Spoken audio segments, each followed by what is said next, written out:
Welcomes Allegra Clark. Woo! Thank you so much for joining us. And Yeah, I'm so glad we finally made this work. yes, and yesterday I got to meet you in person for the very first time. I know. I met you for the first time. I met Erica for the first time, and I met Johnny for the first time. Right. You guys were the only people I hadn't met yet, so I'm like, yes. Yeah, and that's slowly checking every legend off the list. and yes, we will do a little ad-lib at the end if Allegra is up for it, which I know she is. I'll try. As long as everyone realizes I can't tweak her live to make her pitch down like they do, to make her sound like Bloodhound right away. So I can go pretty low in the first place. I don't know exactly what the filter is that makes Bloodhound quite Bloodhoundy, but I did the best I can in my little corner. No, I saw the interview that Respawn put up, and you can drop it. You can drop it like it's hot. So we're gonna be fine.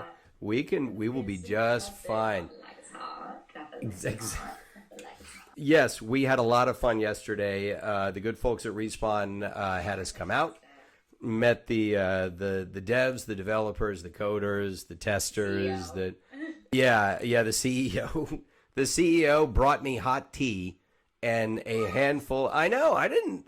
It's like I was just sitting there signing stuff, talking to everybody, and he said, "Are you okay? Do you need anything?" I said, "If you guys have hot tea, that'd be great." And boom, he disappears. And I thought, "That's this." Personally got you hot. Yeah, Vince Zampella brought me hot tea, and threw down like a handful of lozenges too. It's like, Jesus, it's really nice. Coolest dude.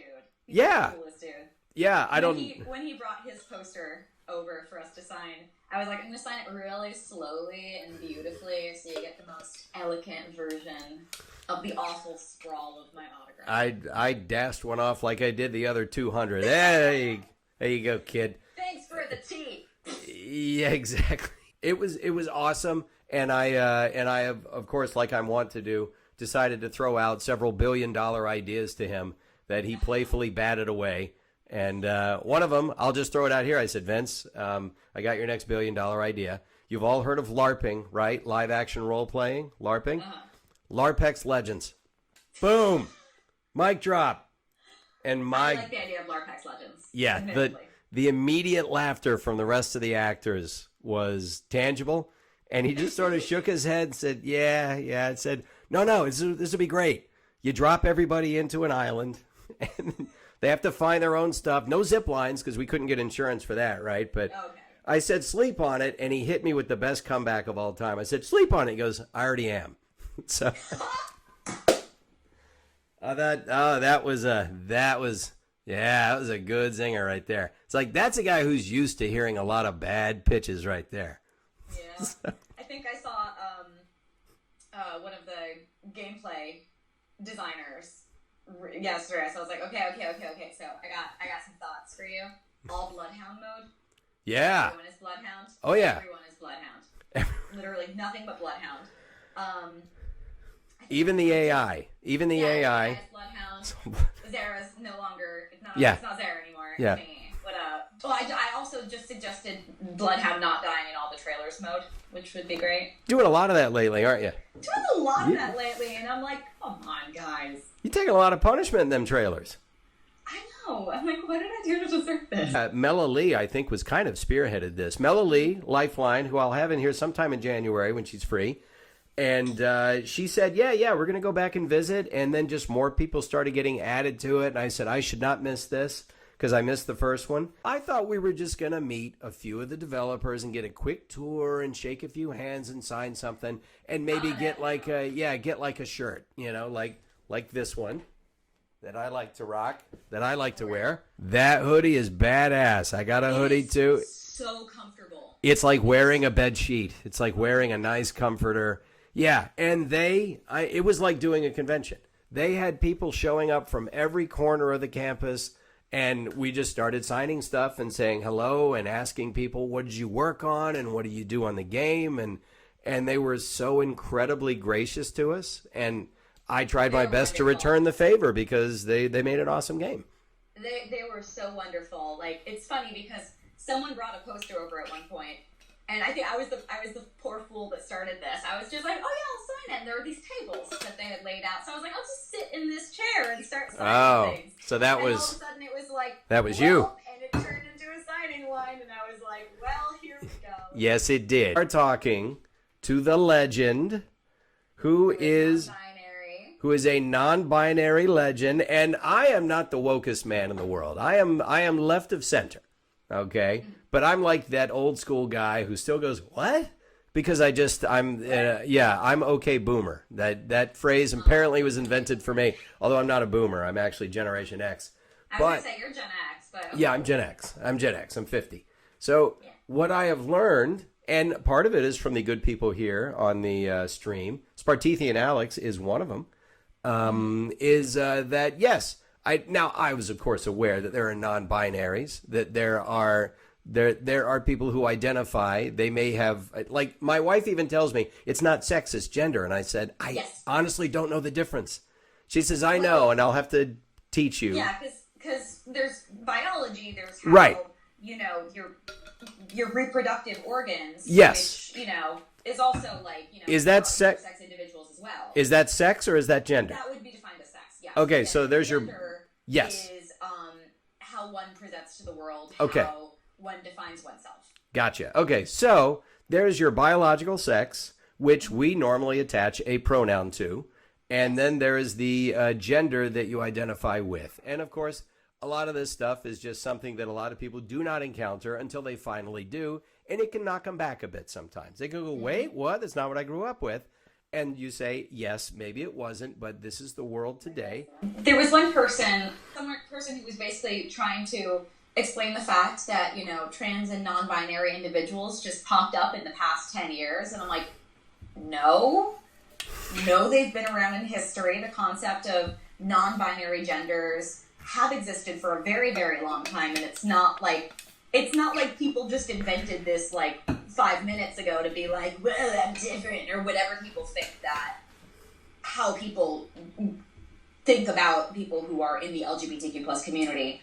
But it's just very frustrating because it's like, there's a part of me that I feel like I have to constantly post like the research. Like, this is the statement that, Respawn made on the subject of Bloodhound's gender. These are historical instances of non-binary identities to prove that this is not something that is new. This is not something they just pulled out of their ass, as people like to believe. As all the comments were just like, well, non-binary doesn't exist. I'm like, get over it, it does. Like, right. I don't know what to tell people. And I'm a cis woman who is trying very hard to explain trans and non-binary identities to a bunch of mostly, not always, but sometimes jerks on the internet. Mm-hmm. And I try very hard. And there are days where I'm just like, oh my God, fuck off, guys, really. Like, I try to be very polite about it. Yeah. Constantly. Well, you catch more flies with honey. It takes more patience, though.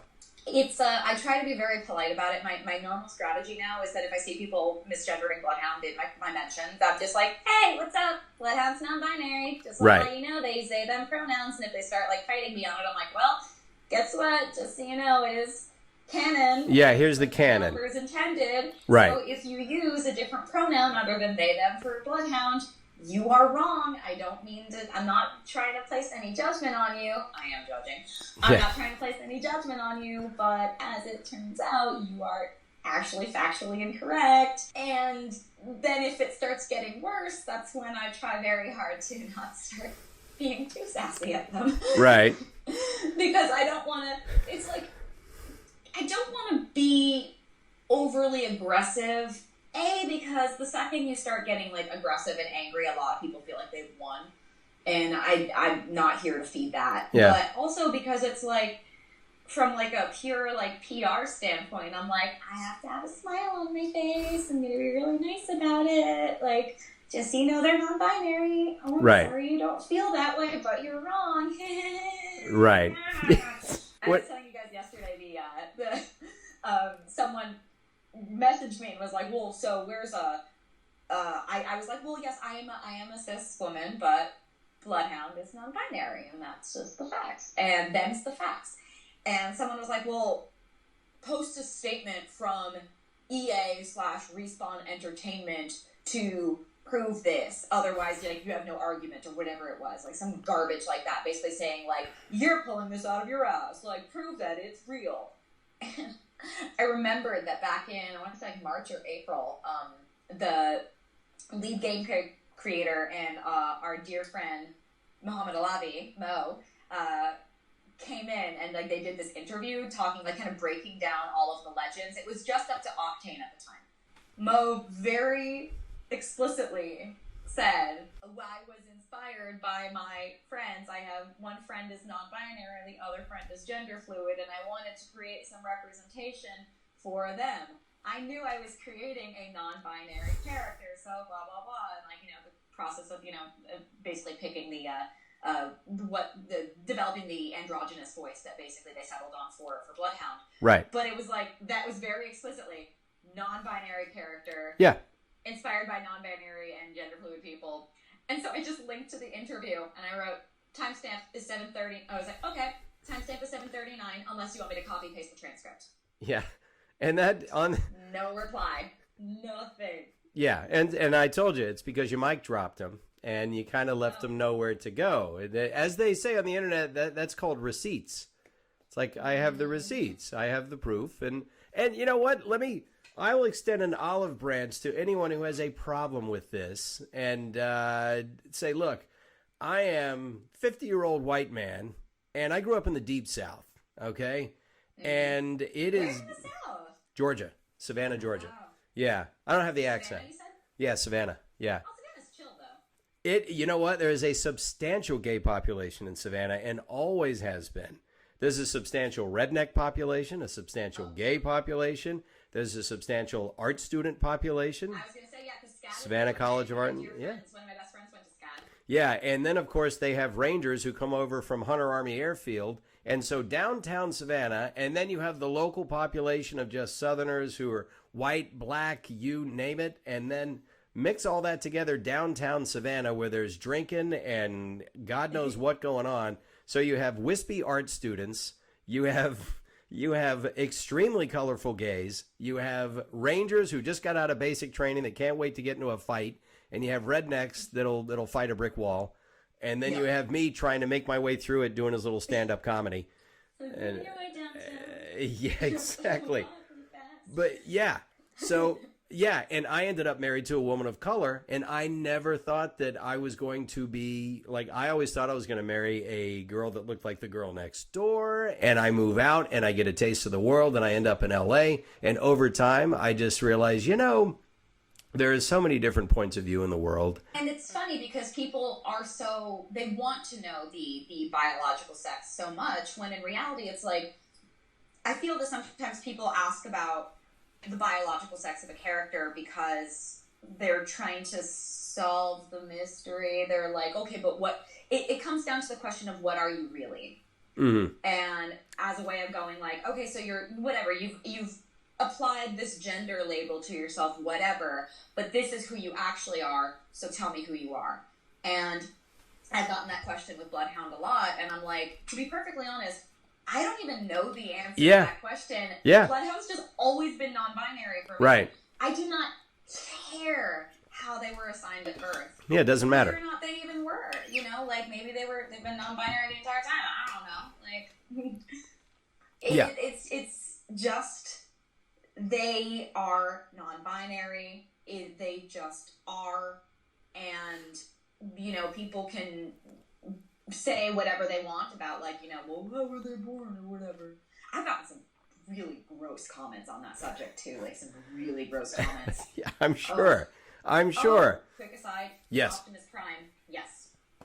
That's exactly it. Okay. They just said a person's biological sex is no one's business. They don't have to reveal that they are trans to you. They don't have to reveal anything to you. If they identify as a woman, that's all you need to know. If they identify as NB, that's all you need to know, etc. And that is exactly it. All you need to know is how they identify. Literally what is in their pants, none of your business. Right. That is completely irrelevant. Completely irrelevant. The entire point of, you know, gender being a separate concept is that gender is how you present yourself to the world. So I'm a woman. You know, I'm a cis woman, so I was born as a woman, but I continue to be a woman, and that's just me. I want you to see me as a woman, and likewise, you want me to see you as a man, and that's all that matters. Like, anything more than that is like, you know, just, no, don't talk to me, you know. I know basically nothing about it, and I'm sure that whatever my opinion is on it right now, it's going to evolve, because all I can do is apply what I've learned and what I know and my Socratic method of thinking. I am very comfortable leaving it with your statement.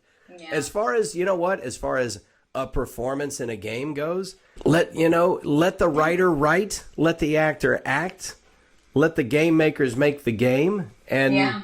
You know, and stop asking me to prove this thing. That's like, it is, guys, it is. I know the entire, the concept, the reason why Bloodhound has a very androgynous voice is that, I believe I'm remembering Mo's interview correctly, is that, you know, he wanted everyone to see the bit of themselves as Bloodhound. And truth be told, like, I could identify as non-binary. Like, I could be non-binary, you could be non-binary. It's just a matter of, like, non-binary can mean so many different things. It's not purely androgyny.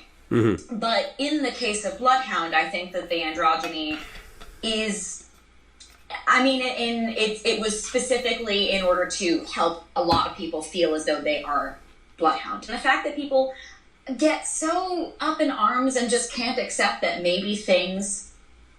maybe other people have different experiences, just blows my mind.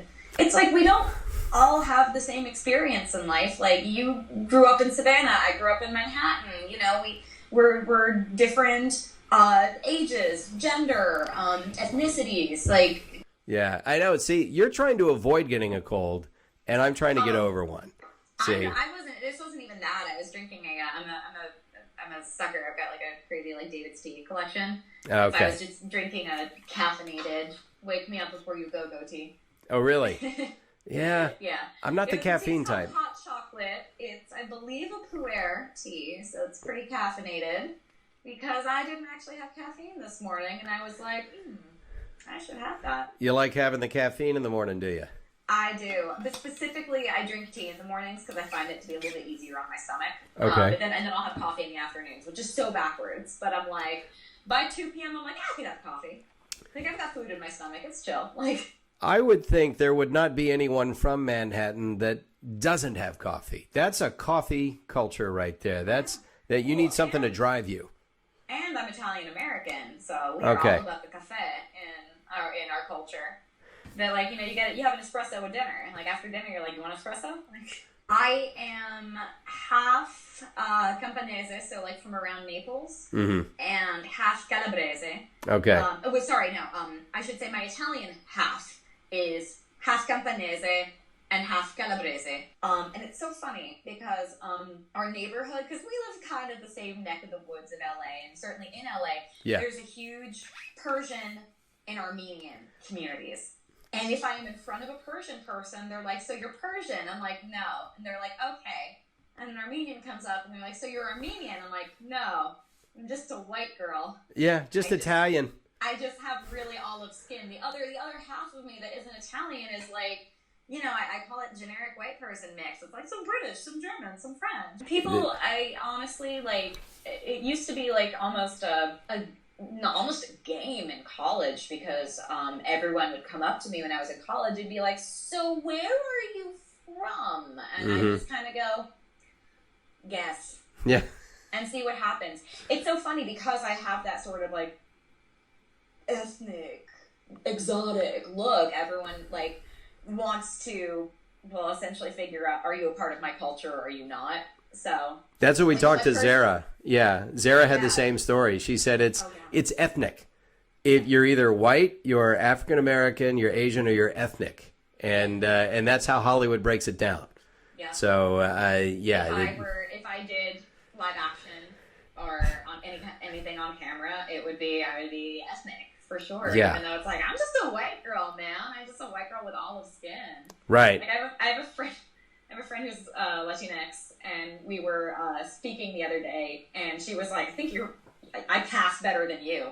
And I was like, I'm the white one.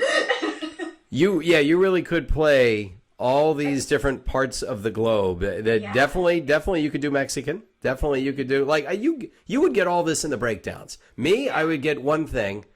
Irish terrorist, or, you know, I don't know.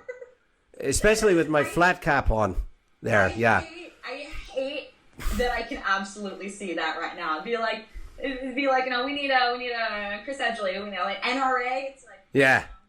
I've no idea what you're talking about. But go back to my quote unquote water. Yeah. I always make a joke about this. I auditioned for it and then I had a callback and then I got it. But Octane, Caustic, Watson, none of them, they just got the part. One read, they were in. What? Yeah, and I thought, So you said okay. Octane, Watson, Yeah, and so Caustic. Nicholas, JB, and Justine, all one audition, they had it. But you and I, it looks like, had to do callbacks. Yeah, I had to do callbacks for sure. I feel better now. God, I wonder who else had to do them. I'll bet you most of us. I was speaking to someone. I think Erica had to do Okay. a callback, or maybe Mella. I think now I'm blanking. Just you can ask them when they're on. Yeah. So I had to do a callback. Okay. I got the audition, and they're just like looking for authentic, native Icelandic, Old Norse kind of a thing. And here I am, like this asshole from New York City, going like, It's voiceover. okay, like That's the thing. I couldn't do the accent Mm-hmm. at first. I went in. I spent about like hours listening to this one Norwegian YouTuber do an accent tag. When I'm trying to do a dialect, my favorite thing to do is find someone's accent tag on YouTube, because it's them basically breaking down a lot of the sounds. Right. And me getting to hear like, okay, so instead of like A, they would go and whatnot. And so I went in, I did the audition, and I was like, all right, we'll see what happens. And my deal to myself was, if I got the part, I would do proper dialect training, and I would bring that in. Okay. And then all of a sudden I found out I got a callback. And I was like, oh, okay, sure, yeah, I guess for whatever reason, I'm doing the thing. So I went in, and here's my favorite part. I go into the room, not into the room yet. Mm-hmm. I went into like the little waiting area at the little green room area that I almost never sit in. There's one other woman in the room with me, and she's this like willowy, blonde, very obviously like Icelandic, Nordic looking woman. Uh-huh. I didn't hear her open her mouth, but I can imagine what she sounds like in my mind. And I'm almost thinking like, is it Bjork? Like, it's just like in my brain literally has Bjork's voice for this actor. And so I go in the booth. I was the 11 a.m. or the 10 a.m. slot or whatever it was. I go in and I do my thing, and I leave. And there was another. As I was leaving, I saw there was another willowy blonde Nordic person in the room about to go in, and I was like, wow, they're getting these like actual like Scandinavian people, and then me, sure. So I'd done my 1 hour of Norwegian accent training prior to this, and I was like, cool, I'm doing the best I can, whatever. I did my all, and then all of a sudden I get the call saying I booked it, and I was like, how and why? How and why did I get this? And the answer to that question is they really liked the depth of my voice. One thing that I tend to get cast as, every once in a while I get to play kids, I get to play younger people, but oftentimes they take advantage of this range of my voice. Right. And lower. Right. And the way that it can go farther down and everything in this area. So I tend to get cast a lot in that area, because they're just like, especially when I'm working on anime and in the JRPG space and whatnot, it's like, we've got plenty of people who can go higher and do all of this stuff. So they're like, what can you do, Allegra? Can you be badass? And I'm like, okay, sure. Right. You need me to be a warrior woman? All right, fine, I'll do that. Right. And then every once in a while, they just want me to be a mom. Just a soothing little mother. Right. To my children. And I'm like, okay, I am not a parent. But we, so they were like, we really like the depth of your voice and the richness of it. And we really felt that served how badass Bloodhound is. Right. And, that's when they were like, cool, so here's Bloodhound's deal. Like, they broke down who Bloodhound is a little bit more. It's like, Bloodhound is like this. They're non-binary. Right. This is everything about them that you need to know. And, as you know, that was like the introduction. And they were like, this is the basic gameplay. This is sort of what it's going to be. All right, get in there. Let's start exploring. Right. And I was like, cool. Because you probably also started with all of the, like, the kill quotes, the introductory quotes, and right. everything, all the actual voice establishing stuff. Yeah. Before getting into backpack level 1. The way I treated mine was, it was probably with you. It was one audition amidst a group of other things that I read that day from my setup at home. And then I found out I had a callback, and I thought, great, a callback for a video game. That doesn't happen very much. Yeah, it and really doesn't. I kind of stay away from video games where I have to yell.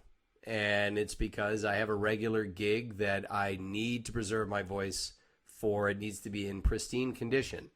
So video games rip my voice up because of all the yelling and the carnage. And this one I thought, I'll read for this. This is a happy robot. And he's just, he's very happy, and he never really yells as much as he's just excited. And that's it. Yeah. So no blood-curdling screams, none of that. Bloodhound, I gotta say, there's not a lot of blood-curdling. The game is pretty easy on the voice, even for, it is. Those of us who aren't happy little robots.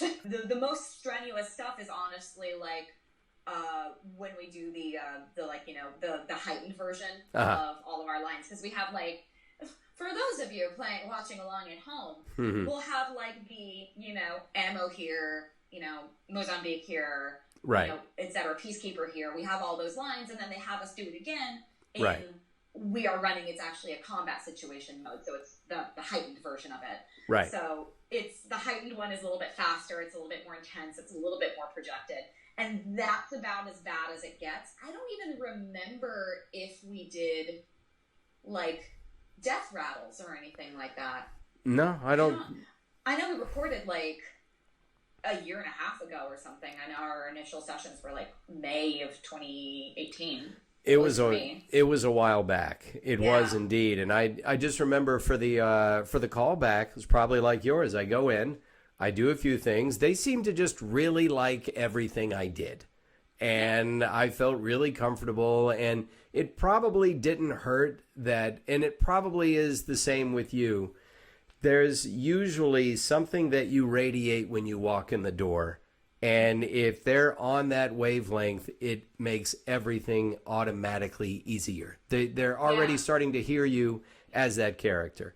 It's very much that. It's, part of, it's what you bring to the character, like what you the technical performance, everything. But a lot of working in the industry is also, are you fun to work with? Are you easy to work with? Do people want to work with you? Right. Because they're going to be in a room with you at bare minimum for like an hour and a half, having you record stuff, if not even longer, depending on the length of the project. Like, right. I went in and I did atmospheric voices on something, and it was like an hour, and so it was like, cool, yeah, you don't have to see me once, it's fine. And then other projects, it's like, when I did Fire Emblem, I played 2 characters in that game, so it was like a ridiculous amount of hours, honestly, like 8 to establish voice, another 8, another too many hours, like over 20 hours. Wow. On this one game.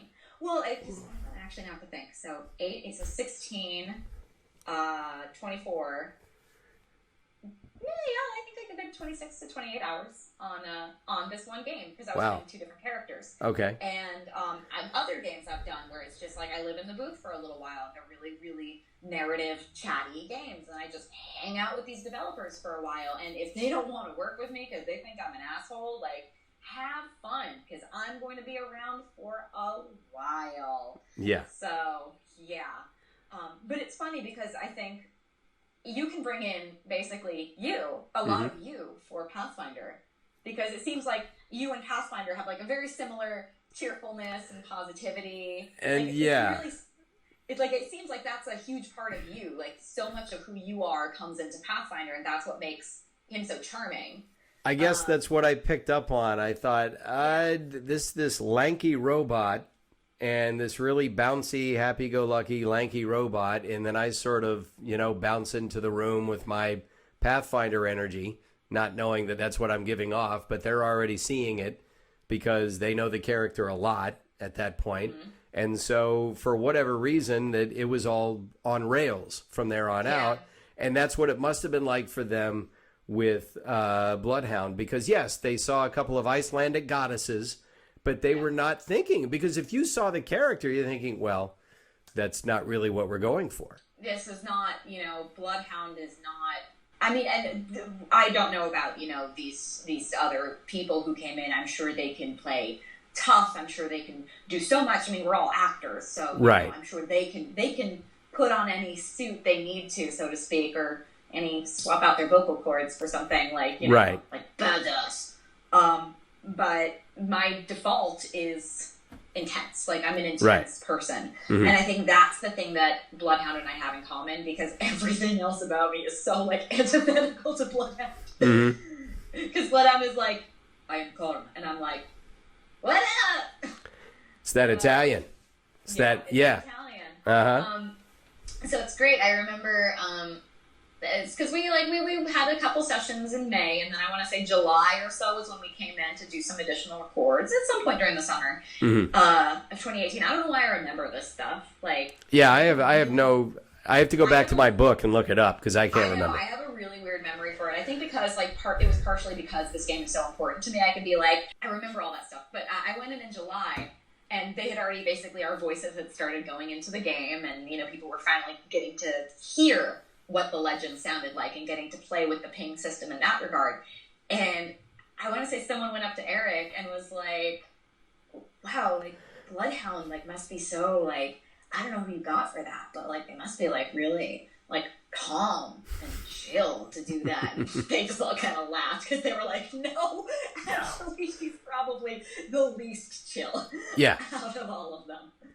When they did all the B-roll for our interviews back in earlier this year, like, there would be almost this disconnect between, like, the second that the mic turned on, I'd go from, like, haha, yeah, I'm doing all this stuff, and it's just like, oh, Father, give me sight. Like, it was all of a sudden it'd be like, dropping into that mode, and then, like, done.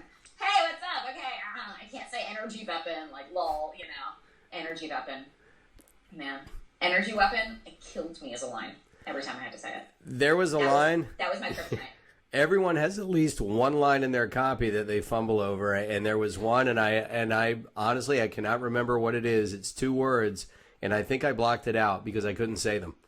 And I pride myself on speaking the Queen's English fairly well, and being articulate, and being crisp and precise, and I could not get past these 2 words. And you blocked them out? Yeah, because I couldn't tell you what they are. I really could not tell you what they were, and it became a running joke because it took... Each line takes roughly 10 seconds for you to do it 3 times. They're not long lines. Yeah. This was perhaps 5 minutes of me constantly trying to get this line properly done. And then you begin to wonder, have I had a stroke? I wonder. I just can't get through this. And finally I did it, and I thought, let us never speak of that again. And you'd have to show the line to me for me to say, oh, yeah, now I remember. And I could probably say it fine. Was it, do you remember if it was like a technical line? Like it was technical. Like combat? Okay. So it was. Like some sort of weapon or anything? It was some kind of weapon selection, and I just couldn't do it. Artelia and Alex now has her request set up. So first, your Bloodhound request would be... I have to, like, drop into the voice really quickly just to make sure I'm, like, Here's her process. The hunter the gods have sent. We're witnessing the process. Yeah. Never give up. Never give in. And then as Josie wants to say, Jasper, my dear, you are doing wonderfully. Keep going. I am proud of you. You are a star the gods have blessed. Look at that. That's Josephine from Dragon Age Inquisition. That's awesome. See, this is what I love about voice actors is there's a switch they flip. Boom, and then they flip it back off. So much easier than on camera. I'm telling you.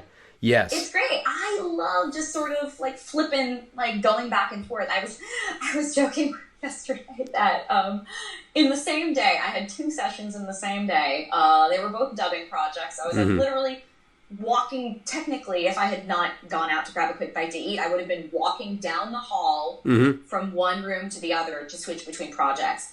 And one of them was this wonderful, I don't know if it's actually out, but it was this Korean preschool show, and I was playing a mother, a young mother who basically speaks like this, except she was a bird. So it's great. And this was her, Mother Flora. And then I walked down the hall, and in Gun Gale Online, I was Pizza Hui. What's going on? I like guns. I like killing people, because killing people makes me feel alive. And it was like all in one day. And it was like I'm only grateful that it was in that direction rather than like me going from I like killing people because killing brings me alive too. Okay, now let's go into Mom Road. What's up, my children? Yeah, but the second one's funnier that way. Of course, it's harder on you. But that's what I love about doing this, is that in a day, you can go from, sometimes in the same job, depending on what they're having you do, you can go from one voice to the next to the next. I've talked about this before. I did something for Disney Toons where they were developing a movie, developing the backstory of the characters, and they were just trying out. They hadn't even cast it yet. They didn't know who they wanted to cast until they really understood the character. So they have somebody like me come in, like basically I'm a Swiss Army knife. And so whatever tool you need, you pull it out and you start messing around with, well, where do you think they're going to be from? How about if they were this? How about if they were that? And that's what I liken it to, is jazz.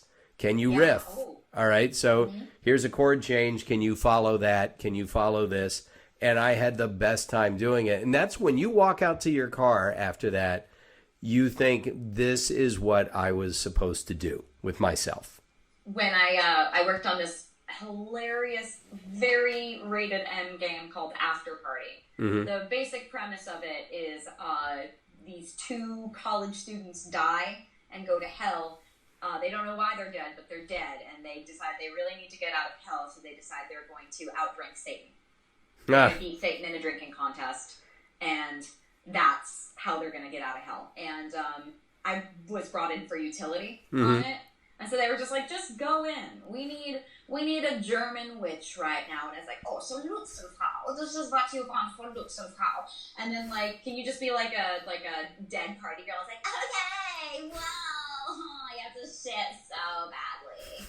And you need a cab driver? Okay. So, this is I don't remember the cab driver's name, but this is kind of her entire deal. And she kind of talks like this and whatever, because I was like, I'm gonna be really New York about the entire thing. Right. And then there was one character who I decided was just my Aunt Connie. It was just my Aunt Connie, who's got one of those voices and mannerisms that's so unique that sometimes it's just one of the, I'm sure you know, it's like that, you just sort of, you file that one away. I was like, I'm saving you for something. We steal from everybody. Oh, steal from everybody. There's like a couple, I was glad I finally got to bring in my Aunt Connie on something, because she's been in my pocket for like years. And I was like, oh, yes, Connie. To answer your question, Frankie Boy, yes, Ashley Birch is the cab driver in it. But there's one section of the game where you don't have Ashley Birch's character, Sam, and you have a different cab driver. I think Malakota is the name, and that was me. That's where she comes in. Yeah, so, no, so Ash was the cab driver, except for that one time it was me. That was a completely different character. And here's a question from Call Me Dut, which is asking, now, obviously, there's a lot you can do with your voice, but we all have limits, and so Call Me Dut would like to know, how much do they modify your voice? What does it sound before effects? So we know how your voice sounds now before the effects, because you've done the Bloodhound voice. Honestly, I've only done 2 roles that I think did any sort of heavy modification on the voice, beyond just like, oh, it's coming through calm, so it's going to have like a calm sound to it. The only 2 characters, to my memory, that I've ever voiced that involved any kind of pitch modulations were Bloodhound and then Kesh. From Mass Effect Andromeda, who's a Krogan. Gotcha. And they both were pitched down. I knew that they would be pitching down and altering it. So what we did was we just kind of established what I would be doing. And they kind of went in post and were like, this is how we're tweaking it. And I think they played it for me at one point, and I was like, oh, dope, that's how it turned out. Okay. But I just sort of stuck to what I did. Because they're going to be doing all the fine-tuning on their end. Right. So I just kind of bring in what I can bring in. Mm-hmm. And if they want to tweak from there, it's kind of like with any audition where it's like, I'm just going to bring my stuff to the table. And if what I think and what I can do aligns with what they need and what their image of this character was orally, then then it's going to work, and that's how you get past. So I think for whatever reason, they heard my voice on Bloodhound. They heard what I brought to the character, including the tweaks that we did during the callback. Right.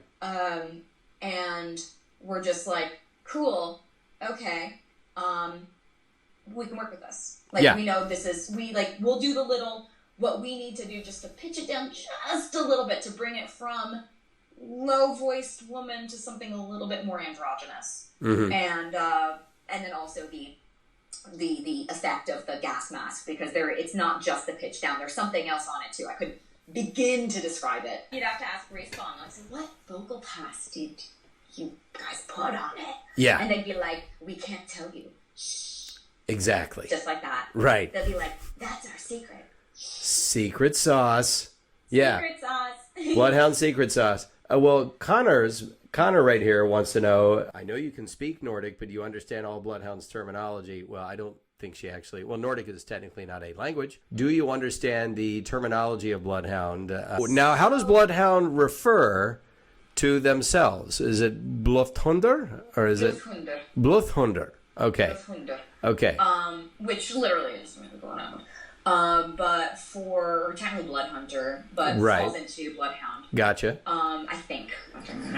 Most likely. They told me it's Bloodhunder, and I was like, "That's Bloodhound, cool. Yeah, I'll do whatever you need me to do, guys." Yeah. Because there were some basic things that, like, basic terms. I see if I can rattle any of them off. That make a lot of sense because of the way that Old Norse as a language impacted the growth of English. Mm-hmm. Because Old Norse is a Germanic adjacent language and had a very strong impact on the way that the English language developed because of everything.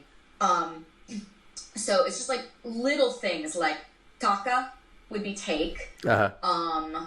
Bloth is obviously blood. Uh-huh. I'm trying to think. It's like slatra is slaughter. Okay. Taka the vitrin slatra. I'm just trying to think. It's often just little tiny things. Oh, felai fighter is fellow fighters. Well, now, are these terms you learned from doing your own research, or is it from recording the character? Everything I learned in the booth. So it's like it's very like it's intuitive. So it'd be like taka. I'm sure that means take, and they're like, it means take, and I'm like, cool. Okay. Yeah, vinna is vin. Yeah, if you guys can. Oh, Anscotti. Anscotti was one I didn't know, but Anscotti is basically like, yeah, it means demon. So they're like, it's like, that's the way that they refer to, like, enemies. Mm-hmm. So it's like, Anscotti would be the way that I would refer to. If you were not on my team, you would be Anscotti. Every once in a while, they'll throw something at me that throws me off for sure. And then there is the name of Bloodhound's relic. Mm-hmm. The relic is literally named Raven's Bite. And when you hear it, you're like, oh yeah, that definitely means Raven's Bite. But when I saw it written out in the Norse version of it, I was like, oh no, what? And then when Manny said it out loud, I was like, no. No, because I think Tom played, because Manny was already in New York by then, so like, Tom played what Manny had written, and I was just like, you guys. The name of the relic, when Bloodhound says it the Bloodhound way, is Hrafnsbita, which literally just means raven, Hrafns, Bita, bites. First conversations I had with them, they had played Dragon Age, and so they were just like, so, Josephine Montilier, and I was like, I see you are people of culture. Mm-hmm. Did you romance me? And they were like, some of us did, and I was like, cool. Is that something you can do in every game now, I'm learning? You could do it in Mass Effect and... Some games definitely have, like, if there's a degree of player choice in it, they, romance options could be available. So I know Dragon Age has it, Mass Effect has it. Assassin's Creed, the most recent one, Odyssey, had a version of it. It wasn't quite as Like, it was more like you can have these, like, little romantic excursions with a couple of characters as opposed to, like, full-fledged, like, and then they follow you around and you kind of, like, date them for a while thing. Okay. Fire Emblem has this called S support, which is, like, because support levels are, like, the levels of friendship that you get with them. And if you get to S, that means, like, you're in a romantic relationship with them. So you can S support the characters in that. Oh, I feel like there are other games that do it. Like, RPGs can have elements of it. Like, some of the games that Obsidian does, if you're doing their, like, TRPGs, like that, they will have those as well. Yeah, because I've been in both. I was in Tyranny and Pillars of Eternity, and I was, well, in one of them I was a sword. You could kind of romance. I was a talking sword. A talking sword. Talking sword. Nothing phallic there. So. No, sort of a talking sword and kind of weird about the fact that you kill with it. It sounds like a little southern almost crept in there. Yeah. Yeah, no, it's specifically they were like kind of southern, and I was like, I can do this. I was like, a horny southern sword. It's very foul-mouthed, horny southern sword, talking sword. It was great. Like, honestly, that session, like, I had like 1 or 2 sessions on it, and I was like, oh, I can just be weird. Well, it's funny. We both know Alex Wilton Regan, I believe. Yes. Yes. Okay. She was in one of the Mass Effect games, and yeah, she was in Mass Effect and Dragon Age, so she can bang me. Yeah. See, this is what I did not know about these games, because I was in a couple of Mass Effects, but not like a lot of peripheral characters. So she was talking about how her boyfriend was playing one of the games and wanted to get to her character so he could romance her. And he finally got to it, and it was like 2 or 3 a.m., and he goes and wakes her up and says, I couldn't romance you. And she said, my character's gay. So you took a male character. Yeah, so Adam was probably playing as male shepherd and didn't realize that Trainer is, in fact, a lesbian. I'm actually very lucky because as a bisexual woman, I actually have gotten to voice a lot of bi characters, which is a gift. Like, I feel like part of it is that I am so vocal about, you know, my status in the LGBTQ plus community, and outspoken in my support and my advocacy for it, especially when it comes to representation in media. So I know, for instance, I went in as like a 1-session character on this anime called Carol and Tuesday, and I know for a fact the reason why I booked this character was because I was gay, because the character was a lesbian, and part of her story was about the fact that she was like basically coming out to her ex-husband and being like, so yeah, I have moved on. By the way, I'm gay. And I know that I probably wouldn't have booked it if the person who did the casting didn't know that I'm just like, oh, I'm gay. Like, right. It might have gone to someone else, but like for whatever reason, she, you know, thought it was very important and would be very nice for me to play that character specifically. And actually, sure enough, the director is a friend of mine, and there is one line where this is before her husband knows that she is gay and engaged. Engaged. That's some peak gay humor right there. Throw in gay to literally anything. Going on a vacation? How about a gaycation? Like, stupid things like that. That's gay humor. It's before she's really, like, come out or anything to her husband. And he says, you know, like, oh, do you know anyone who, you know, can do costumes? Because, like, he's trying to get her help she's a makeup artist, and he wants help for a music video he's trying to shoot. And the answer to that question is that, yes, her fiancé has access to that. And the line as written was, oh, yes, I can ask my friend about it. And I looked at the director, and I was like, because I did the line as written, and then I was like, do I have permission to take, like, just a little micro hitch during the line to make it gayer? And she was like, yeah, go for it.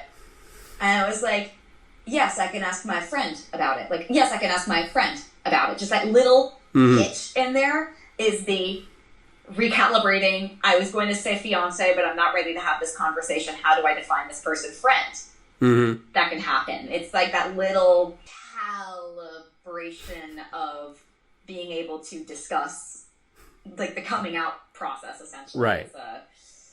I always say with regards to, being in the LGBTQ plus community, every day is like coming out. Like anytime I have a conversation with someone new, I'm coming out to them and I'm saying like, I'm gay. Gay. Fortunately, I say it so loud that most people know by the time they meet me. One of my really good friends is an audio engineer, and at one point he was like, I was on one side of the studio and he was on the other, and he was just like, I knew you were there. I just heard all this gay coming down the hall, and I was like, shut it, Eddie. He's a very good friend of mine. Sometimes when people make the jokes, I'm like, okay, you're pushing it. But like the more you know me, I'm just like, I have a friend who every once in a while will say, post that one meme of like the guy and the butterfly. Do you know the meme? It's like the anime meme. Where like, is this blank? The original post is like, he's like kind of looking up at a butterfly and it says, is this a pigeon? Okay. And it's like that. So people will use that to describe anything. Okay. And so he took that image and he put Allegra over the dude, and the caption is this the gay agenda? And I'm like, yeah, there it is. Anytime he just like, he throws that down. This is my friend Chris Hackney. For anyone who doesn't know or has played this is my friend Chris Hackney, who in Fire Emblem Three Houses was the voice of Dimitri. Super talented, really good friend of mine. Always there for me with dumb gay memes. So, he's straight, but he's like, I know you, Allegra. And I'm like, thank you. Thank you, Hackney. I did see one question pop up a couple times that I for sure want to answer, which is, who do I think Bloodhound is close friends with out of the Legends, and would Bloodhound drink with Mirage? It's funny because I think Bloodhound keeps to themselves for the most part, just like because they are so independent and so like mysterious. Like, really, it's just me and my bird. They would be friends with Bangalore because Bangalore is very businesslike. Yeah. And to business and a good fighter. I think that ultimately they would have really good relationships with anyone who's like a really hard, effective fighter. I think there's like a little piece of lore that has Bloodhound describing like Octane and Mirage as like, wow, they're kind of dumb, but like they get the job done. Yeah. I think they'd have a really healthy respect for Bangalore. Oddly Caustic? Caustic's a big teddy bear, isn't he? That's what. Oh my god, JB loves talking about Gas Dad. Yeah, he's Gas Dad. Everyone loves Caustic now. They think he's just a giant dad, so he's Gas Dad. Probably because Watson apparently has softened his edges, his rough edges, because there's apparently sort of a almost a paternal relationship, paternal-daughter relationship with Caustic and Watson. So, my god. Yeah, that I know. Amazing. Yeah, so Gas Dad. I think there's no reason that they wouldn't get along with Caustic, just because Caustic is to the point and I think quieter, and I think Bloodhound values quiet. And so probably wouldn't hang out with Pathfinder and Mirage too much then. Mirage, I think they have an incredibly grudging. Truthfully, I can't see them really not being friends with anyone so much as being like sort of bruh about some of them. I don't know. I don't think we've interacted ever, Pathfinder and Bloodhound, but I can't say that they would dislike Pathfinder by any stretch. They'd probably be like, these jokes are weird. Well, I've often described Pathfinder as a walking dad joke. So Pathfinder is a walking dad joke. I think what it comes down to is they'd probably be like, I don't understand the jokes, but I respect his fighting. And I think that's what Bloodhound would feel about literally everyone. I think there would be certain legends that they'd be a little bit more comfortable being like, I'll hang out with you because I don't have to talk much, and that's great. But yeah, no, it's true. The only interactions I've seen of Pathfinder and Bloodhound have been them murdering each other. Thanks. It's the writing. It's not me. The marketing teams, they keep coming out with trailers like, oh, Bloodhound. Spartithi and Alex brings it up for Stiminartio. Another Bloodhound request, if you will. Sure. No matter what others... There we go. No matter what others say, you always hold your head high. No matter what others say, you always hold your head high. Keep that head up, Fly Fighter. Thank you. You're so cool to do these. Oh, not my pleasure. Yeah. Well. My pleasure. I like getting to play in the Bloodhound space. And you like the people. You like hanging out. I've often described Bloodhound as kind of being like a feeling and a mindset, because they are so sensory. As like a character, it's about sight, it's about sound, it's about smell. I'm sure they like food, and it's about touch. So it's like they're such a sensory experience that I think it's like that sort of like that switch I flip is going into like I am attuned with the world mode, because Bloodhound is very attuned with the world around them. Megrez here is Italian, by the way, and she would like to know, do you speak Italian? Ho cominciato a parlare italiano quando avevo 18 anni, quando sono andata all'università. Funny, too, is that, you know, I am Francophone as well. I've actually been speaking French a lot longer than I've been speaking Italian. I started learning French when I was 3. So then you must have some Spanish as well, then.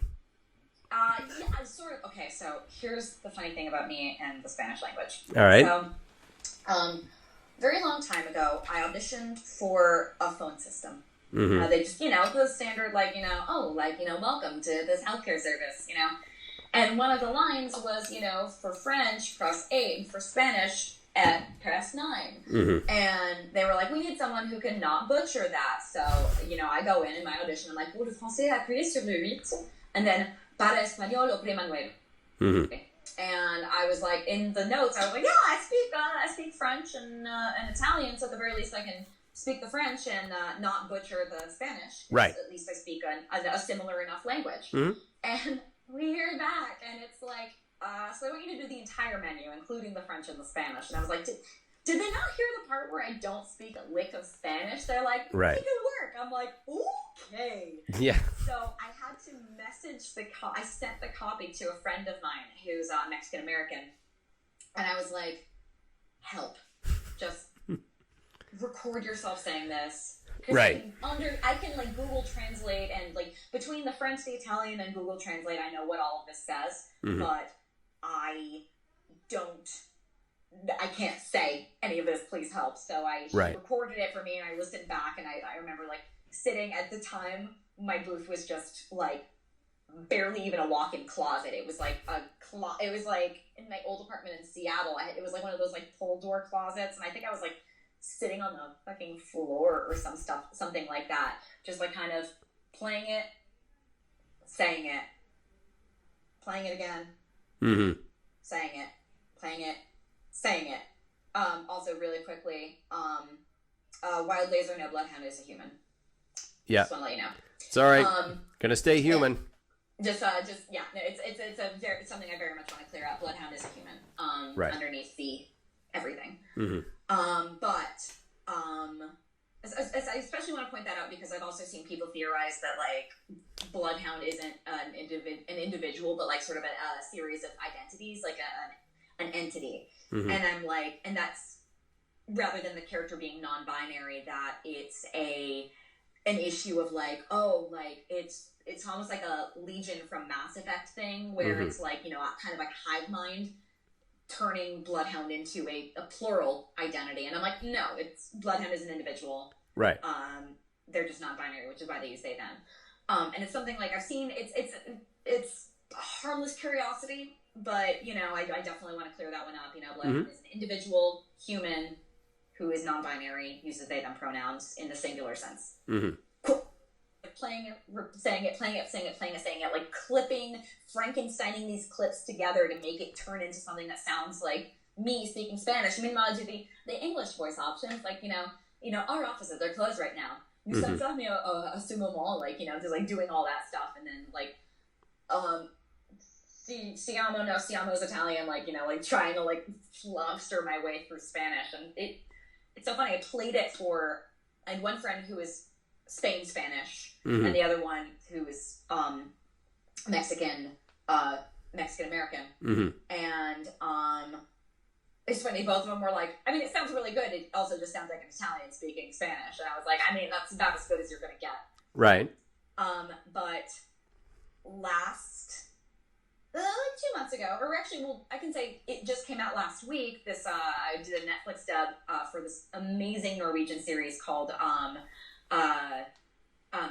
for Christmas. And at one point, there is a character in the show, there's a character, there's a character in the show who is from Spain, who doesn't speak any Norwegian. So in the show, they speak English to each other. That's the only way they can communicate. Mm-hmm. Well, when you're dubbing it into English, that doesn't work so well now, does it? So I had to speak Spanish again. I once again got to the point where it was like, cool, time for me to speak Spanish again. And thank God the engineer that day, just specifically for that session, happened to be Latinx. I don't know if she was Latinx or from Spain, but certainly Spanish speaking. And I was, so she was needling me. It's just like, no, you're stressing it the wrong way. No, you're doing this. And I'm just like, I'm trying so hard to not sound Italian, but it's so fucking similar. Either French or Italian, I actually sometimes find myself, like, in particular with, like, when I'm saying because, or... Yeah, porque. Yeah, perque, porque. Well, because, it would actually be why in this instance, because in French, the why. Oh, no, I was actually, it was because I'd say parce que in French, and sometimes instead of parce que, I'd start to think parce que, and I'm like, allora, posso parlare l'italiano con un accento francese per m'amusare. Like, and just to amuse myself, I'll be like, can I actually speak Italian with a French accent? The answer is yes, horrifically. Really? And I'll say horrifically, but it's just like my other random skill, I guess. Who is your celebrity? So who's your celebrity straight crush, and who is your celebrity gay crush? I mean, at least for women, it's really obvious. Because Beyonce. Beyonce? Beyonce. I can see that. If Beyonce said, will you marry me, Allegra, I'd be like, yeah. Bye, everyone. Yeah. Okay. Guess I'm moving in with Jay-Z now. Yeah. We're going to make this work. I wouldn't cheat like he did. Yeah, see, there's a whole nother topic right there. From the guy standpoint, crap. I mean, I have this weird thing about Mads Mikkelsen, but I feel like everyone has this weird thing about Mads Mikkelsen. Because he's just so magnetic, and I don't get it. There's something really, really intense about that guy. If he came up to me and, like, cupped my face gently, I would just, like, fall into it and be like, yes, Mr. Mikkelsen. Yeah. Okay. Hey, that qualifies as a crush if somebody can do that to you. Do you game? Somebody asked that earlier. Do you game at all? Do you play any Apex? I don't play Apex. Okay. But I do play, mostly because I struggle with PvP games. For whatever reason, like, they're not my jam, but co-op games are my jam. And I know that technically Apex falls in the middle of that because it's a cooperative, a cooperative battle royale, but I think it needs a little bit too PvP for me to be like, super gung-ho about playing it personally. That's my own, like, gaming style. I love RPGs. I love action and adventure games, puzzle games, things like that. We've been playing a lot of Borderlands. That's actually what I'm going to be doing at 7:30 tonight. Okay. Playing Borderlands 3 with my friends. And I play a lot of Assassin's Creed as well. Assassin's Creed is my shit. And obviously I've played a lot of Bioware games, so, like, Mass Effect and Dragon Age, super fun to me. Every once in a while, I don't always play the games I'm in. I try to at least look up clips, but I have played, at least this year, 2 of the games I'm in, which are Fire Emblem 3 Houses. It was my first strategy game, that's kind of a lie. I used to play Age of Empires and Age of Mythology with my best friend when we were, like, 15, but my first strategy game in a while. And then this one really great kind of detective visual novel called I, the Somnium Files, which was dark and incredible. I think my favorite thing about that about that game is the writing is so good and all the performances are phenomenal. Like, because the game really deals with like psychological themes and everything, and grief, and you know what one is repressing, and everything along those lines. If you do art, technically this was to you, but it's about me. If you do art, can you at me on Twitch? Yeah, you can also just at me on Twitter too. I check Twitter a lot more than I check Twitch, so just toss it to my Twitter. It's just at simply Allegra. So I love seeing art. I love fan art, so it's great. And then, have I played Final Fantasy 14? No, not for lack of my friends trying, no. I don't remember what the race of bunny girls is called, but they put a lot of bunny girls in front of me and were like, what if you were a rabbit? And I was like, oh my god, they're really hot, but no, you can't make me play an MMO. So, that's where I've just kind of been like, you can't get me to play an MMO. No? No, because I want my life. Oh, I forgot to mention, I play a lot of Pokemon, guys. I Really? love Pokemon. Yeah, oh my god, I was like 10 or so when the series first came out, so I've been like the target audience for that franchise for a very long time. You know, I play Pokemon Go a lot. To answer anyone's question on the subject, I have been playing Sword and Shield. I had to take a break from it because I've been playing some of the games on the console, on my PS4, I mean, and I'm going to pick Pokemon back up when I travel. Because I'm going back to New York next week. And I figure, hey, I'll have my Switch with me. I can just play then. But I love Sword and Shield. I think it's really good. I love the new Pokemon, etc. So yeah, I love it. My favorite Pokemon is Oshawott and Ducklet. I'm a very big fan of really cute Pokemon. I am Cynthia. I'm playing Cynthia in Pokemon Masters, which is a mobile game. I love Cynthia. She is so cool, and getting to play literally one of the coolest champions of the franchise is like a huge honor for me. It's over there, but I got one of the Dendroids of like the Japanese figures, and I'll just bring that over really quickly. Hold on. And nice. Also, this is Cynthia over here. I got my little Cynthia Nendo because she's amazing. If they made Apex Nendos, I'm dead.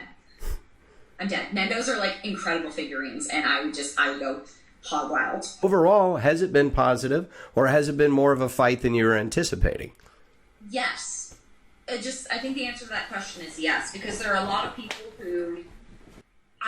I'll see in my mentions, someone will be like, oh, the Bloodhound is a man, or Bloodhound is a woman, or whatever. And I will see other people commenting, people who follow me, people who don't follow me, just people being like, no guys, Bloodhound's non-binary. They use they them. And they will have that debate.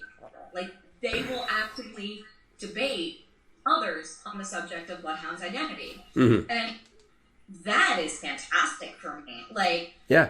And by the way, this will happen whether or not the individual who's, speaking up on behalf of Bloodhound is a member of the LGBTQ plus community. I've seen plenty of people who, for all I can tell, are like cishet people being like, no guys, Bloodhound's non-binary. And I'm like, thank you.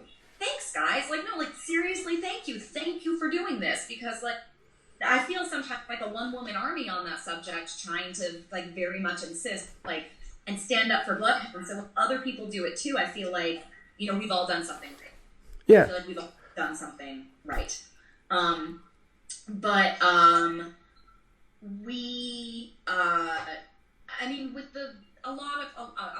see debates where people will be like, oh well, clearly I do. Actually, one debate that I see a lot, which is a valid thing to come up, is oftentimes people who don't play the game in English will mention that Bloodhound uses usually female conjugation. Every language, but I think Polish is male. I think it's like a random one, like Polish is male, but that's because Italian, French, Spanish, Portuguese, etc. They're all gendered languages. There is no gender neutral in those languages. So, for instance, I know like hunter in Italian is cacciatore, and the feminine would be cacciatrice. And if we just used cacciatore, people would be like, well, that means bloodhound is male.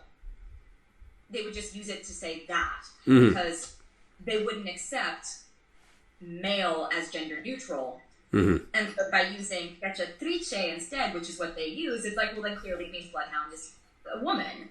And it's like, no, guys, like, English, for all its flaws and foibles, is a language that, at least to a certain extent, is trying to include gender-neutral language in a lot of ways. Like, we have an easy way of doing it just because our language isn't inherently gendered, which is actually why I refer to myself as an actor instead of actress. Just because I don't understand why in English, which is a non-gendered language, has random words that are gendered, like actor versus actress. For everyone else, you say teacher, you don't say teacher and teacheress. Well, why does this exist? I am now that you put it in my head. Say something related. Okay, Melia Megras, thank you for reminding me. Something related to the fighting or the Allfather, but I'm okay with anything. Shit. What do I want to say? Yeah, it's 3 a.m. where Megras is. Megras is in Italy, so she's... Oh my god. Sono Bloodhunter, ma potessi chiamarmi Bloodhound. Mi dispiace, Megras. Sono provando. Is there a common misconception people have about you or actors that kind of you feel like you have to correct a lot? People, I mean, the obvious one is people mistaking my gender identity has been fun. Right. But specifically because of Bloodhound. And also, I would say, Kesh, anytime that I have to drop my voice very deep and they modulate it a little bit, people are like, well, that's not a woman. And I'm like, so that's been great. Yeah, I think that there's my least favorite question, because Skate Pants actually said it and mentioned it, and I was like, oh yeah, that's true. My favorite question is people will be like, oh, what do you do? And I'm like, oh, I'm an actor. And they're just like, oh, well, what do you do specifically? Like, have I seen you in anything? And I'll be like, no, you may have heard me in things. I'm a voice actor. And I'll just get that, well, are you ever going to do any real acting? Yeah. I'm like, yeah, I know. Real acting, like, shit. It drives me crazy because it's like we are doing real acting. Just because it's just our voice doesn't delegitimize the work that we're doing. And the idea that people don't see it as real just because, our body isn't also doing the thing. Yeah. It's infuriating to me. This happened on Reddit today, but I put up a picture of the meet and greet, and Chantel Van Santen was not there because she's probably on location somewhere. And in Allegra, you had to bug out early, so you couldn't be there for the picture. So on Reddit, somebody said, well, where's Wraith? Where's Chantel Van Santen? And the answer somebody gave was, well, she's an actress. She's working on a show. And I don't dive into these fights. I just let them play out. But I thought, that's one that I almost want to is say, what the hell are the rest of us? We're not just talking machines. My favorite thing on specs for auditions sometimes it's like, we are looking for a real person, not a voiceover. And I'm like, yeah, I know.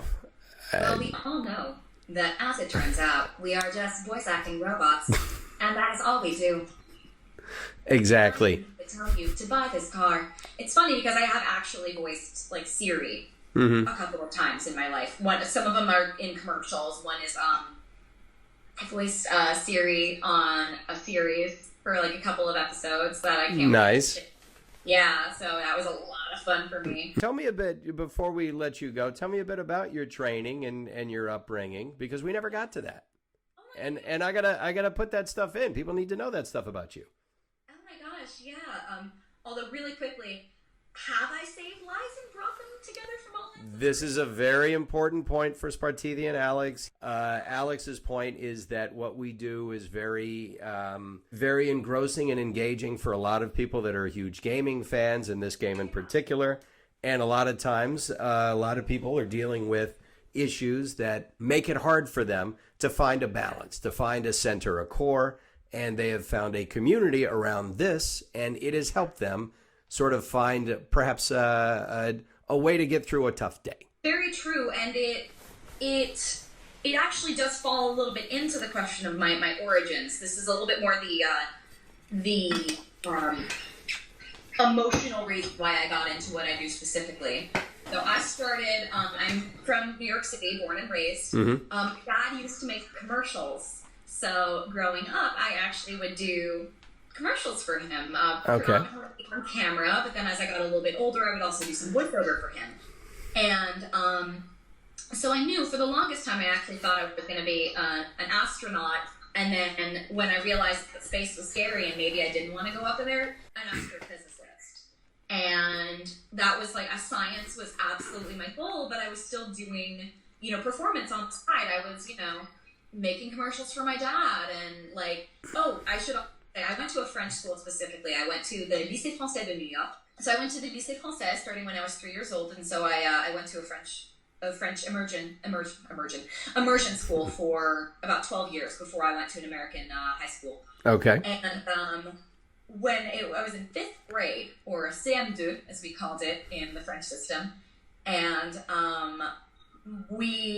it was like a general, like, we're studying Molière. Which instead of Shakespeare, we study Molière in French school. Specifically, like the Mr. Guérin, who was my teacher, was like sort of. We were going to do a little show, and he was kind of pairing us off and doing like, these people are going to be in these scenes, these people are going to be in these scenes, etc. But I was the only person that he was like, no, you're going to get to do a monologue. And do you know The Miser, Chris? I've heard of it, but I've never performed it. Okay, so it's l'avare in French, and the Harpagon, or Harpagon, as I would call him, was basically he's the titular miser, and at one point they get at him, like they're trying to teach him a lesson, so they hide his money from him, and he starts panicking. So he's alone on the stage, and he's just ranting and raving about the fact that he doesn't know where his money is. And he's basically having a little breakdown and going like, I don't know where it is, I can't do it. And that's the one he gave me. He gave me that. And I started the show doing, Arpagon's monologue from L'Avare. And it actually contains one of my favorite lines, where he's like falling apart because he doesn't know where his money is. This is still like maybe a third of the way into the bit. And he goes, Je me meurs, je suis mort, je suis enterré, which means I am dying, I am dead, I have been buried. Like, he's just being such a drama queen about it. He's like, Je suis mort, je suis enterré. And like for dramatic effect, it'd just be like collapsing on the ground by the end, like, Je me meurs, je suis mort, je suis enterré. And that was so, like, I think everyone knew I was going to be a performer even when I was like, I'm going to be an astrophysicist. And then it wasn't until, I want to say I was in 8th grade. I had to actually think. I was like, quatrième. So when I was in 8th grade, I worked on the high school musical. Basically, they wanted a couple of the middle schoolers to work on it, and I did it, and I had a lot of fun. And then the next year, I could do the musical properly, and I was a part of it, and I was kind of like, I really like this thing. I think maybe this is what I want to do with my life. And that was when I go, whoop, I changed my mind. Mm-hmm. So I started taking voice lessons. Right around then, I think it was probably before 8th grade, 9th grade, I started singing. Mm-hmm. And have been singing since then. I took a couple of years off, like maybe 3 years or so, but I try to sing once a week with my coach.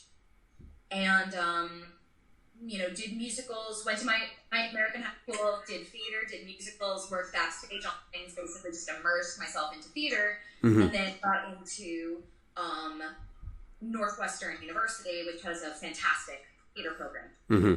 And when I was there, I was convinced I was going to do musical theater. And when I was there, I tried to get into the musical theater certificate program. But, you know, to be fair, the program was a little bit political. Uh-huh. And I stopped it. Mm-hmm. I don't know if it was a lack of talent on my end or politics or what, but it was very demoralizing on my end because I really felt that my audition was very good. Mm-hmm. So I was super bummed about it. And I sort of had to reassess what I wanted to do because I was like, is musical theater still for me? And part of it is I think I have my singing style is a little bit older. I think I fall a little bit more vocally into what would have been the golden age of musical theater from a vocal standpoint. Mm-hmm. And so the emphasis on belting nowadays and a more modern pop belt is like not my forte. So Right. I felt weirdly out of place and everything, and I was like, I guess I'm gonna just do straight theater, you know, like that's gonna be it. I don't know if I want to do film. I'm just gonna do plays, I guess. And then it was the summer after sophomore year, I was studying abroad in Italy and also studying Italian. I make that joke every single time. I get it. It's right there. It's the low hanging fruit. Well, that was like a Groucho Marx, but spoken by a gay woman. So yeah, same rhythm. Yeah, awesome. I was like, if I'm gonna do it, I'm gonna do the Groucho Marx expression. But yeah. So I was studying, and I started thinking about like I was talking to a friend, and I was like, I worry that some people this is moving. Some people they just want to act for like attention and whatnot, but for me it means so much to me. At the time, I had just played a bunch of Kingdom Hearts, and Kingdom Hearts is such an important franchise to me, and it's so like moving and emotional. And I spent a lot of time when I was younger as well. I was very much bullied. I was the weird bullied kid. Cried a lot. Was very prepubescent for a while too. So I didn't hit puberty until I was 15 and a half. And look at me now. It hit you all right. Oh, it did punch me. And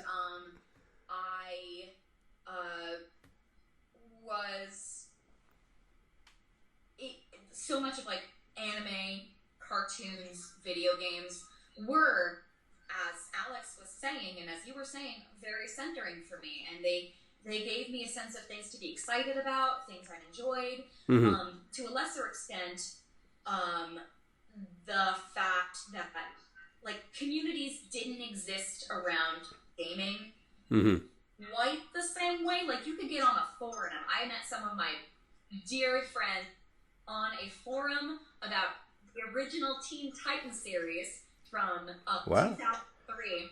Because we really liked the pairing of Robin and Starfire together. So we were on the Robin and Starfire shrine on a fucking forum being friends.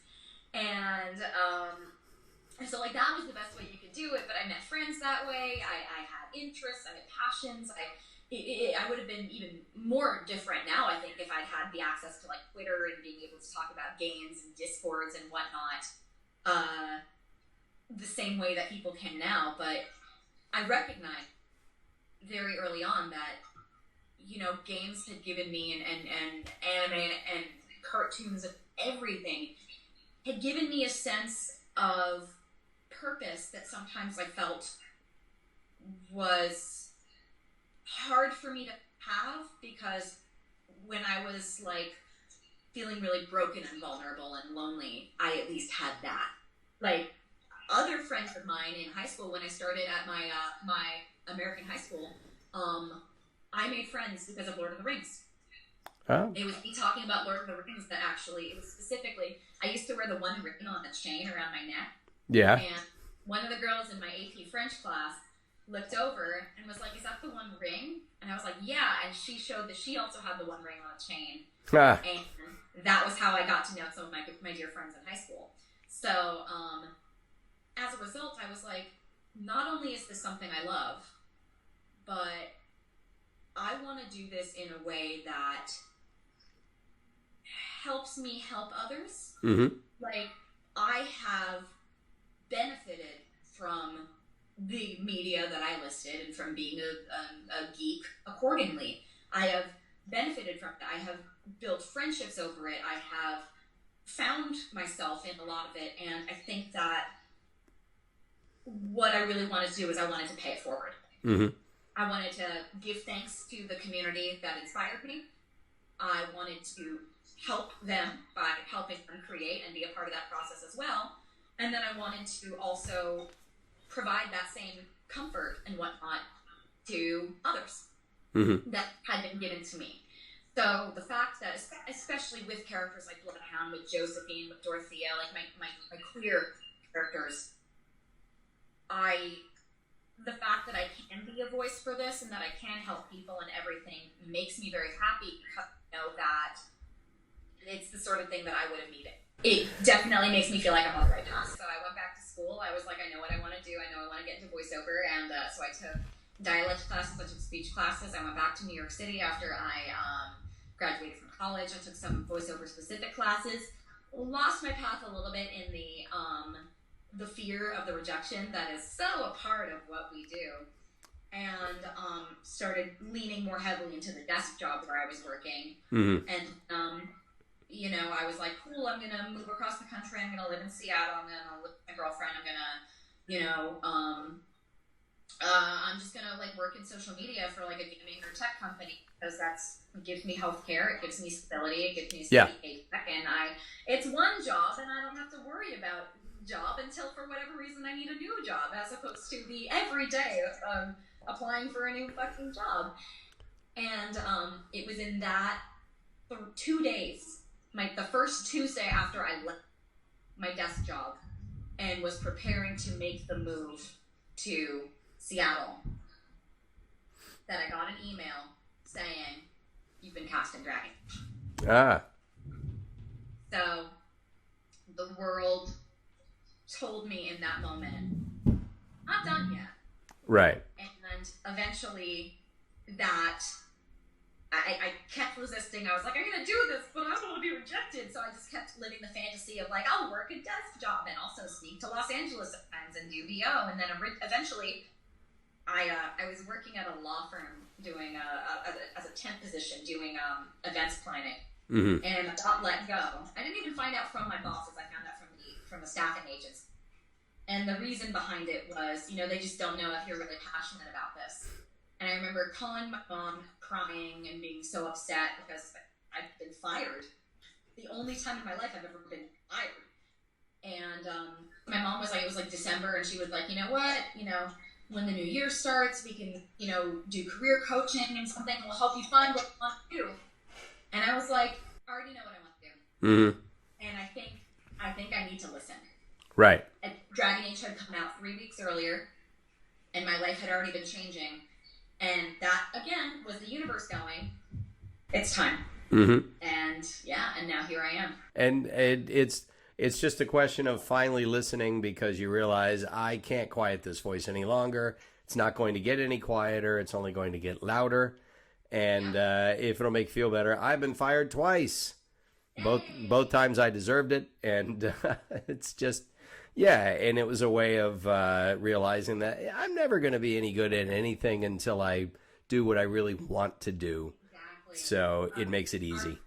Our commencement speaker at Northwestern was, I love referring to him, and I always forget his name. He's a sports journalist. He had gone to Medill, the School of Journalism at Northwestern, and he got into sports journalism because he found a way to marry his professional credentials with his passion, which was basketball. So it's like the best thing that you can do for yourself is do something that combines a skill that you enjoy doing with an activity or hobby that you love.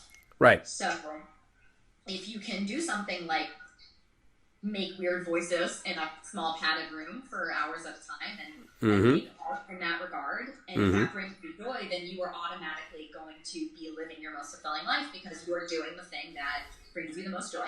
We're going to do a quick little bit of Ad-lib with Bloodhound and Pathfinder. No, someone asked, is the bird really named Arthur? I'm like, yep, the bird's name is Arthur. Wow, I didn't know that. The one that keeps harassing Pathfinder during the drop. Have you tried not being mean to my bird? No. Pathfinder approaching Bloodhound about Arthur. Say, Bloodhound, have you seen my spare eye? Perhaps. I think I saw Arthur chewing on it. Oh, that's okay. It got shot off by Bangalore the other day. Hey, guess what I found out, Bloodhound? How long a raven can survive in a microwave. Are you threatening my Arthur? No, not present tense, past tense. Why are you doing this? Oh, I didn't do it for long. 14 seconds. Are you trying to anger me? I will meet you in the field of battle, and we will find once and for all whether or not you are truly worthy. Worthy. Yeah, I feel a little worthy sometimes when I don't get enough sleep. Wait a minute, do robots sleep? Look, a raven. He's fine. All right. Battle Tea Cake wants to know, can you both say the silver storm heralds the dawn? What's that from? Or Silver storm heralds the dawn. The silver storm heralds the dawn. I have no idea what that means. And how can they reach you on social media, on Twitter and Instagram and anything else? You want to let us know? Yeah, so Twitter and Instagram are the best ways to reach me. It's just at simply Allegra. Just simply and then my name, Allegra, 2 L's. And I answer tweets and whatnot. Instagram is just me kind of occasionally posting a picture, but if you want to chat, Twitter's the best way to do it. As for stuff I'm in, I mentioned earlier, I am in Fire Emblem 3 Houses. I'm the voices of both Shamir and Dorothea. We're 2 very different characters, which is why I get to voice both of them. Other things, I'm in a couple ongoing anime. Can I talk about any of it yet? I may be working on some stuff. Okay. That you'll be able to watch at a future date. Catch me in Apex. Yeah, and we'll probably go in, I think, January, February to record some new stuff. The new season. On my calendar. Yeah, I think they're lining me up. I think one of my emails was something on the calendar, too. It'd be cool if we had the same day. Maybe we'd be 2 ships passing in the night there. It's so funny because, like, the only person actually that I've consistently seen sort of crossing paths with has been Justine. Yeah, me too. Yeah. I guess they just schedule Justine, and then they schedule everyone around Justine. So It's like, here's the ray of sunshine that you need. yeah, exactly. I make announcements on Twitter when I'm in new stuff, so Okay. yeah. And the other thing is, if you want to see Allegra at a convention, I know you don't do the travel a lot, but if a convention wants you badly enough, then I'm sure you'd probably get on a plane. I don't know if I'm going to be getting convention agent along with you guys, but if you guys are requesting the actors from Apex, please request me too. That's how it happens. It's better when we're all together. Get all of us. We should have like a hangout with all of us con, because that would be great.